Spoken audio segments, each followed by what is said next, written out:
Madame, Monsieur, bonsoir. La gestion déléguée est au menu de questions éco ce soir. Les gestions déléguées de toutes sortes se sont multipliées au cours de la dernière décennie car présentées comme une réponse efficace aux difficultés budgétaires de l'État pour financer certains équipements et services publics.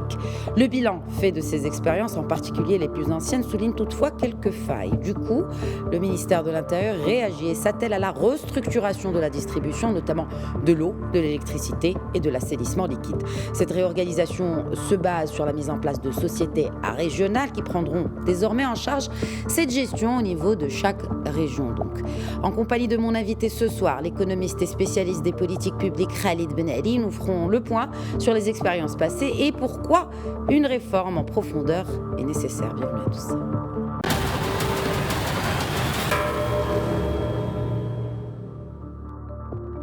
Et j'ai donc le plaisir d'accueillir depuis Qnitra par Skype le professeur Khalid Ben Ali. Bonsoir professeur, merci d'être avec nous. Bonsoir et merci pour l'invitation.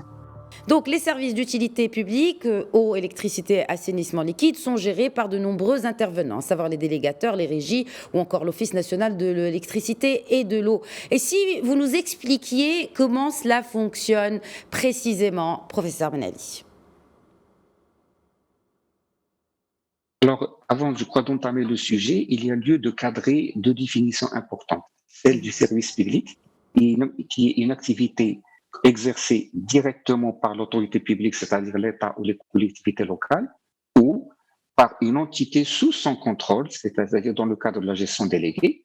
L'objectif de ce genre de délégation de gestion est de pouvoir faire bénéficier les citoyens et la collectivité de services de bonne qualité et à des prix abordables et réaliser les investissements nécessaires pour faire bénéficier tout le monde, pour rattacher tout le monde au réseau d'eau et d'électricité.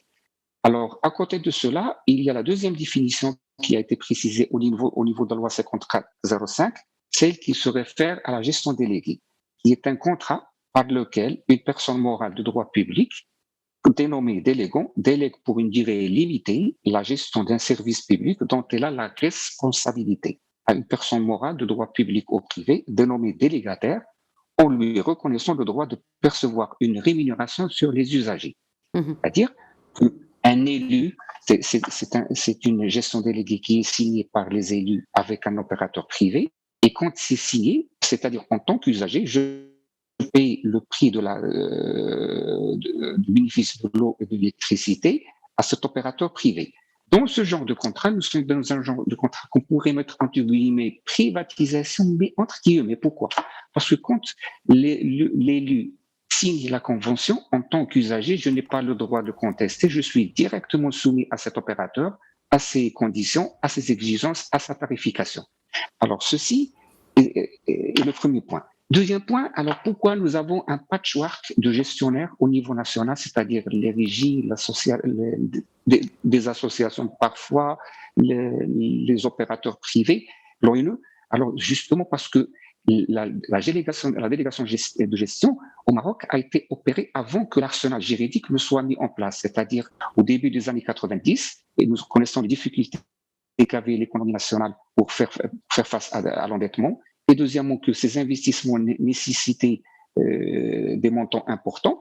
Et il fallait recourir à l'expertise parce que la gestion au niveau par les conseils élus a démontré ses limites à l'époque et on a pratiqué ce genre de délégation de gestion. Très bien. Alors, il y a eu 4 contrats de délégation de gestion pour des opérateurs privés. Je crois Rabat, Casa, Tanger et votre ville. Donc, apparemment, il y en a 4 de manière générale. Et pourquoi nous avons créé l'arsenal juridique? Justement, nous avons créé l'arsenal juridique parce qu'on pouvait continuer à gérer l'eau et l'électricité avec des contrats de délégation de gestion. Mais on a passé l'arsenal parce qu'il est apparu que la gestion des déchets ménagers, le transport, nécessitait des délégations de gestion. C'est pour cela qu'on a assisté à l'année 2006 à la publication de la loi, mais les décrets et les textes d'application se sont attardés un tout petit peu et l'arrêté n'était pas encore publié en 2014. Maintenant, nous nous trouvons avec plusieurs gestionnaires. Et quand on dit plusieurs gestionnaires, nous nous trouvons également avec plusieurs niveaux de prestations qui diffèrent d'une région à une autre. Sachant que pourquoi on a recouru rapidement à ce genre de mécanisme, c'est pour faire bénéficier la population de possibilités de raccordement au réseau d'électricité. C'était un challenge dans les années 90. Et puis, il y a l'inexistant. Les régies qui étaient là continuent de gérer au niveau de certaines provinces. Mais ce qui est aujourd'hui aberrant, c'est que nous sommes dans une région Rabat-Salé, Kinitra, ou Kintra qui est loin de Rabat de à peu près 40 km, et régie, la distribution d'eau est régie par l'ARAC, alors qu'au niveau de Rabat, c'est Redal. Donc on est finalement, même au centre, on a des disparités. Aujourd'hui, le débat qui se pose, pourquoi allons-nous migrer? Pourquoi allons-nous repenser le mode de gestion? Justement parce qu'il y a deux choses importantes. C'est que les contrats de délégation de gestion qui ont été établis dans le temps n'ont pas été révisés conformément aux dispositions réglementaires qui sont venues en 2006, notamment les contrats avec les opérateurs privés, où l'article 1 stipule que les contrats signés, de délégation de gestion signés auparavant, sont concernés par la loi 5406. Mais on n'a pas pu préciser qu'il s'agit de confirmer, de harmoniser ces contrats avec cette loi. Alors, l'important donc il y a un flou juridique dans les engagements entre délégataires et délégants. Alors, l'approche aujourd'hui, c'est une approche de logique au front office. Alors, au niveau du front office, c'est la relation, la perception des usagers de la gestion des délégués. Aujourd'hui, si on fait un sondage d'opinion partout dans les régions au Maroc, tout le monde, les usagers vont vous confirmer qu'ils ne sont pas contents de la base de la tarification, des redevances d'eau et d'électricité, des factures très exorbitantes, la qualité d'eau et les prestations ne sont pas à la hauteur. On vous dira ça. Mais derrière, donc, il y a le back-office. Le back-office, c'est quoi? C'est à peu près, je dirais, sur quelle base on s'est engagé entre délégants et délégués. Dans la plupart des contrats de délégation de gestion qui ont été conclus, les termes n'ont pas été très précis. Parce que dans un contrat de délégation de gestion, il y a la convention de gestion, il y a le cahier de charge, il y a des annexes. Mais je dirais que ceci devait être accompagné d'une procédure de gestion. Qui fait quoi et dans quel timing? Aujourd'hui, nous sommes, quand on conclut un contrat, lorsqu'on conclut un contrat, le délégant, se trouve dans une situation où il a besoin de déléguer un opérateur privé pour profiter de l'expertise. Le délégataire vient, quand la gestion déléguée en main, il y a deux rapports de force qui s'installent. Le délégataire est puissant par son expertise technique, par ses ressources humaines, tant sur le plan juridique et financier, alors que les élus qui sont en face estiment que déléguer la gestion, c'est se désemparer d'une tâche qui alors diffère leur activité. Alors là, il y a le contrôle, le suivi, l'exécution n'a pas été à la hauteur de ces conventions. Prenons deuxième exemple, c'est au niveau de la ville de Kinitra, où pendant plus de 2 ans, la ville continue sans avoir de transport urbain conformément aux normes. Et maintenant, ce genre de suivi, la prise de décision, la rigueur, la symétrie de l'information entre le délégant et le délégataire continue à peser aujourd'hui sur cette gestion déléguée. Très bien. Professeur Benelli, juste pour qu'on ne s'éparpille pas et qu'on reste dans le sujet de la gestion déléguée des services d'utilité publique, à savoir l'eau, l'électricité, l'assainissement liquide, et cette réforme qui a été entamée par le ministère de l'Intérieur. Il faut rappeler aussi que les contrats déjà en cours avec justement la LIDEC, Redal et Amendis ne sont pas concernés par cette réforme. Donc, en gros, si on revenait justement sur l'état des lieux qui a fait qu'on se dirige vers une réforme, vers ces sociétés régionales de gestion, professeur Benelli. Alors, justement, vous venez à juste titre de préciser qu'on recourt à une forme nouvelle, c'est les sociétés de multiservices régionales à actionnariat public. On recourt justement à ce mécanisme-là, parce que d'une part, nous avons la régionalisation qui s'est installée et qu'on doit maintenant accentuer à travers la création d'un cadre adéquat et uniforme au niveau de chaque région. Donc, chaque région aura sa société de multiservices régionales. Alors, cette société, ce genre de mécanisme prendra en compte les capacités de la région, les besoins de la région et les investissements de la région. Donc, sur ce plan-là, on va uniformiser et on va cadrer. Deuxième niveau d'analyse, c'est que actuellement, quoique l'expérience de délégation de gestion peut être critiquée par-ci, par-là, mais toujours est-il que nous avons quand même réalisé des acquis, nous avons quand même développé un métier, nous avons développé une expertise qu'il s'agit aujourd'hui de capitaliser, sur laquelle on doit capitaliser sur les points positifs acquis, mais que nous devons, entre autres, et obligatoirement, trouver les meilleures réponses aux points négatifs et essayer de trouver le bon dosage entre la prestation qui sera servie, livrée aux usagers et les coûts derrière. Alors, quand on parle de coûts, il y a deux approches. Il y a l'approche investissement, il y a l'approche exploitation. L'approche investissement, c'est que comment faire doter au niveau de toute la région d'un niveau, d'une qualité et d'un niveau d'investissement en matière d'équipement, de gestion performant et efficace, et de l'autre, comment assurer une tarification qui puisse prendre les capacités des usagers au niveau de chaque région. Parce que une tarification qui est valable à Casablanca ou à Rabat n'est peut-être pas similaire, n'est pas valable dans une zone où le revenu de la région, le produit intérieur de la région est différent, l'industrialisation du niveau et les inégalités qui sont entre les régions font que nous devons mettre en place un dispositif qui répond à ces conditions. À côté de cela, nous avons un phénomène d'urbanisation qui est en train de s'élargir au Maroc, et nous avons les infrastructures et l'inclusion de toutes les populations dans une vision de développement humain. Alors ceci pose que nous devons faire bénéficier tous les citoyens des mêmes niveaux de vie et des mêmes qualités. Aujourd'hui, nous sommes dans une phase où nous devons discuter, est-ce que nous entamons avec l'eau, l'électricité et l'assainissement. Alors, il s'agit de trois branches qu'il faudra aujourd'hui trouver le bon dosage économique et trouver le phénomène de péréquation entre ces branches pour ne pas impacter les citoyens. Rappelons-nous quand l'ONU a revu ses tarifs en 2014, l'opérateur privé, qu'est-ce qu'il a fait? Il a répercuté automatiquement les augmentations sur les usagers. Aujourd'hui, je crois, après le Covid, après les enseignements qu'on a tirés, qu'on doit compter sur soi-même, les services de base et les services publics doivent faire l'objet d'une étude, d'une adéquation entre les ressources, les moyens et les capacités des usagers. Justement, vous avez parlé tout à l'heure du rôle des régions, de la régionalisation avancée. Quel est le rôle? Nous sortons bien sûr de ces élections historiques, de ce triple scrutin. Quel est le rôle des régions? Quel est le rôle des présidents de région, des élus dans la mise en place d'un système qui soit efficient en ce qui concerne la gestion des services à utilité publique et en l'occurrence l'eau ou la distribution de l'eau, de l'électricité et de l'assainissement liquide, professeur Ben Ali? Alors, je crois de manière générale, aujourd'hui, au niveau de la gestion locale, que ce soit au niveau régional ou au niveau des collectivités territoriales, le grand challenge, c'est de trouver une équipe qui est en charge, c'est-à-dire l'équipe qui est en charge de la gestion, que soit consolidée, que ce soit ceux qui sont au bureau ou ceux qui font partie des partis de l'opposition. Parce que nous sommes en train de gérer la chose locale. Et la chose locale, il n'y a pas de majorité, il n'y a pas d'opposition. Mais il y a un projet contre projet. Ça, c'est fondamental.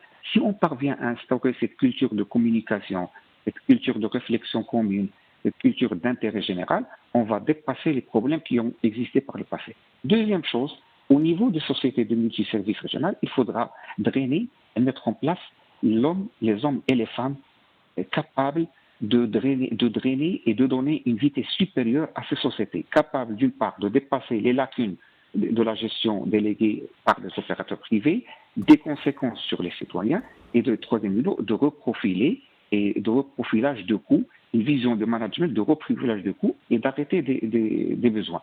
Pour les élus, il s'agit aujourd'hui d'avoir une vision stratégique. Qu'est-ce qu'on veut de ces sociétés de multiservices régionales? Aujourd'hui, peut-être, je dis peut-être qu'on est à un exemple de l'eau, de l'électricité et de l'assainissement, mais pourquoi pas demain un holding qui va prendre en charge, instaurer un holding régional qui va prendre en charge l'ensemble des gestions déléguées de toutes les activités dans le futur.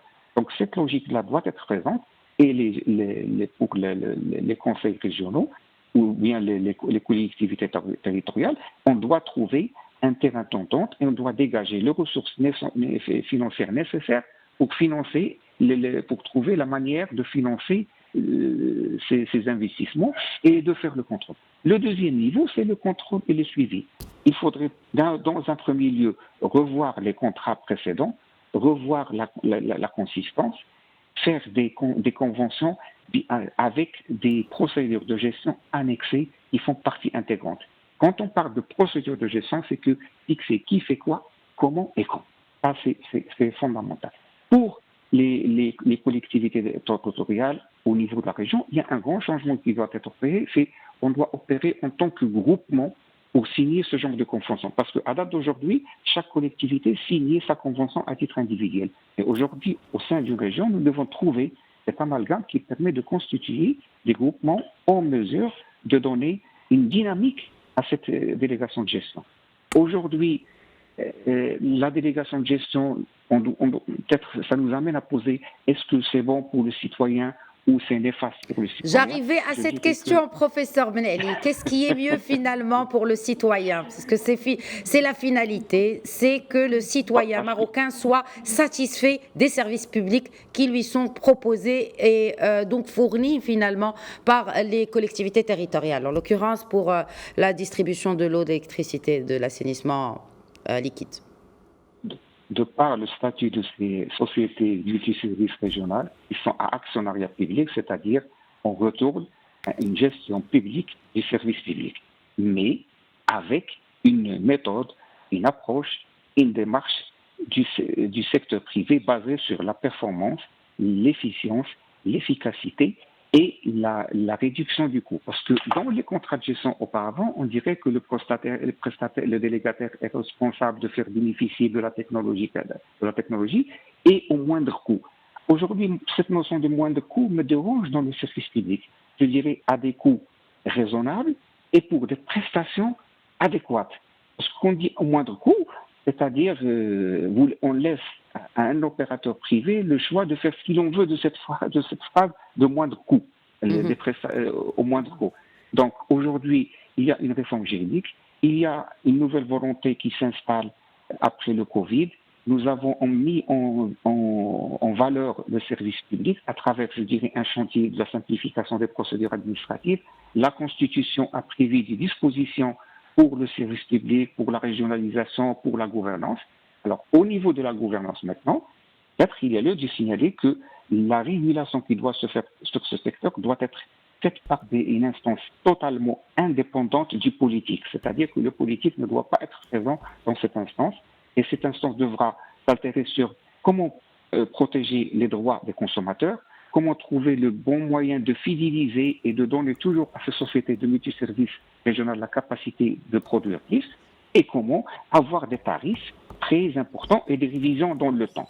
Les membres qui siègent devraient être soit indépendants, soit recourir à des compétences privées quand il s'agit d'évaluer une expérience donnée. Le régulateur doit être indépendant du politique. Très bien. Et cela va aussi, bien sûr, au niveau du contrôle. Mais concrètement, professeur Benelli, est-ce que cela ne risque pas de se répercuter sur le citoyen? Est-ce que à la base, ce qui était recherché, c'est d'amoindrir les coûts. Mais si, justement, l'État prend en charge la gestion de ces services publics, est-ce que ça ne risque pas de coûter plus cher? Parce que vous l'avez dit, d'ailleurs, vous-même, on va avoir recours à une expertise externe, donc qui coûtera de l'argent. Donc, qui va financer tout cela?